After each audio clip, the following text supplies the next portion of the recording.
All right, guys. Oh, oof, that's messy. We did it. 50,000 subscribers. Thank you very much. Cheers to you.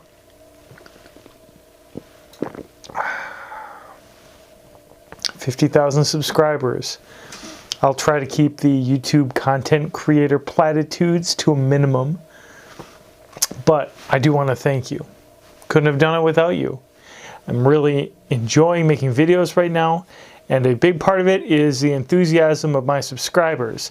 Many of you new subscribers, so thank you so much for joining me on this gear enthusiast journey, and I hope you enjoy my diverse interest on 555 gear, and I truly believe that the best is yet to come. So thanks for sticking around, and thank you very much for getting me to this wonderful milestone of 50,000 subscribers. With those thanks aside, I want to get into the main content of this video, which is talking about this watch. Well, not exactly this watch, but one very similar to it. This is the Seiko Alpinist, and just today, Hodinkee released the new limited American blue edition, the Blue Alpinist for short. In this video, we're going to talk about my problem with these types of releases. That is to say, the limited edition online retailer only gear release. And it's especially a prevalent problem in the gear world lately. So I'm going to focus on watches, but it's not exclusive to watches. I've got my eyes on you, knife world. These things happen as well. So let's talk about it. I've got 5 reasons why I don't like the type of release that happened today with the Blue Seiko Alpinist. And just to be clear, I'm not making this list just to complain about a watch that I wasn't able to get. As a matter of fact, I have purchased this watch, and it's with some real reservations. Okay, before I get into my list, I just want to clarify something. When I talk about limited edition online retail releases, specifically with regard to watches, I'm not talking about 2 different types of watches. First of all, I'm not talking about limited edition micro brand releases, say from like Holios. A brand that is very niche generally is not commanding a large enough market that anything other than a limited release makes sense.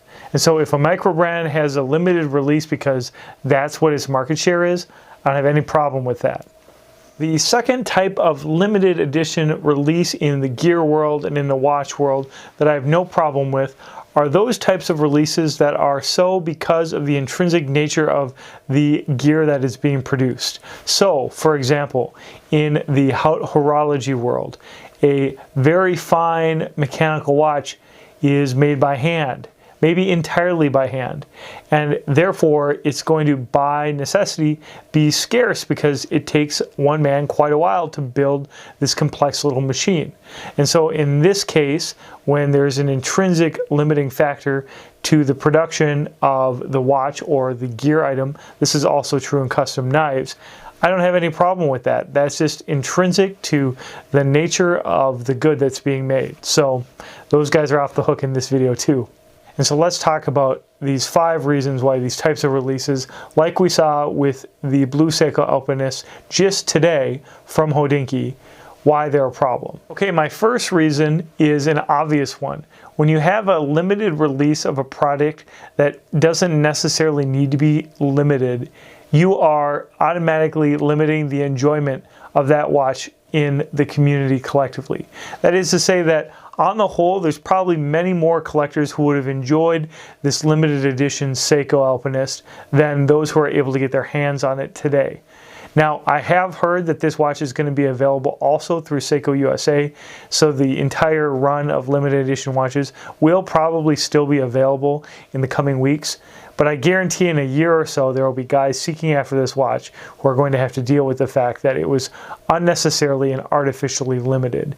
And therefore their enjoyment of that particular watch is not going to be reserved for them. And I think that that's disappointing. So again, the first reason why I don't like this is an obvious one, which is it just limits enjoyment of the watch in the watch community. The second reason is also a pretty obvious reason, and that is that artificially limiting a watch release like this also drives up the price artificially. And so what we saw today with the Seiko Alpinist Blue was that it was selling for $650 shipped, and that include taxes and shipping and all of that, but it was listed as $600, which is about $150 more than what you could find a green Alpinist for if you were shopping savvy, and also before it got really popular. So at any rate, the price of this watch was driven up just by the fact that there was a limited number. Now, of course, the main problem that I have with this is the intrinsic quality of the watch significantly different, whether it's blue or green? Well, no, obviously not, except with respect to the color. And so, to me, that artificially driven up price because of the limited specs is not something that benefits the collector. And of course, this is not a new thing for Hodinkee. They've done it with a whole bunch of different releases. They're Speedmasters, they've done it with swatches. I can't even think of all the limited edition Hodinkee releases that have come out with artificially increased prices on account of being a special limited edition. And here's the thing is, Hodinkee recently announced that they are opening up a retail storefront. Not that it matters much whether it's on an open storefront in an actual location or if it's online.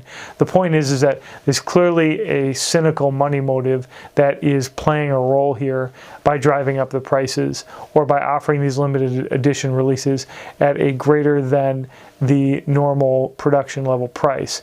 To me, the amount of work that would have had to go into making a blue Seiko Alpinist versus the green one is not very high. You're not really talking about high level of development or production cost changes that would justify that increased price. Maybe there are some limited edition watches or gear out there where that increased price is justified somehow. But in this case, it definitely did not seem to be justified. Of course, the third negative effect of this kind of retail approach is that you have an absurd secondary market. And this is definitely something that goes beyond just the watch world. I've been trying to get my hands on a Spyderco Sleece buoy for over a year, and those knives are not going for anywhere near what they were selling for when they were retail.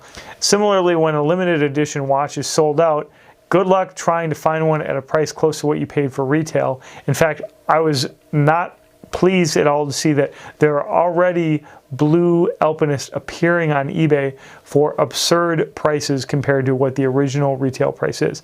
I hope no one is dumb enough to buy right into the secondary market like that. It's not really fair in any way. I don't see what benefit extracting that extra cost is for those resellers. It seems like a cash grab to me. Here's a fourth, deeper reason that I don't like these artificially limited releases in watches. What ends up happening is that the market is driven by a base consumer instinct, that is the fear of missing out, which drives us to an excess in media consumption and in general doesn't appeal to our higher nature as collectors and as enthusiasts, as human beings. And so that fear of missing out instinct that is often behind the rumors and the gossip and the previews of these limited edition releases, when in fact they could be widely produced and widely accessible, well, it just doesn't seem like you're cultivating the noblest human instincts. And my fifth and final reason why I don't like these limited edition releases is because I think in the end, the net effect is not one that's positive for the community. You see, not only do you have sort of the localized problems that are the result of these limited edition retail releases. For example, you'll have people unfairly inflating things on the secondary market. You'll have a lot of collectors who won't even have a chance to try out these pieces that could have been made much more widely available. You ultimately affect the culture of the collector, and it becomes more about exclusivity. For me, that's code word for vanity, and not really about the intrinsic good of the product. In the end, for me, there's a lot more negatives than positives with these limited edition releases. Now, to be fair, it is possible to do a limited release where there's plenty of product brought to market and there's a great opportunity available for consumers even once that limited releases come out. Here's an example. The recent re-release of the Omega sports watch series for their special anniversary. So in particular, I'm thinking the trilogy watches. The limited edition Railmaster, for example, I'm very interested in that watch, and it's still widely available because they made something like 6,000 pieces. I don't know the exact number off the top of my head. And so clearly they made it limited to incentivize getting something special and unique on the watch without negatively impacting the consumer. Since that watch has been released and over a year later, that watch is still available. It will eventually perhaps add to the specialness of the watch without necessarily hurting the consumer side of things at this point. To have a release that's limited, but not so limited that consumers can't have access to it.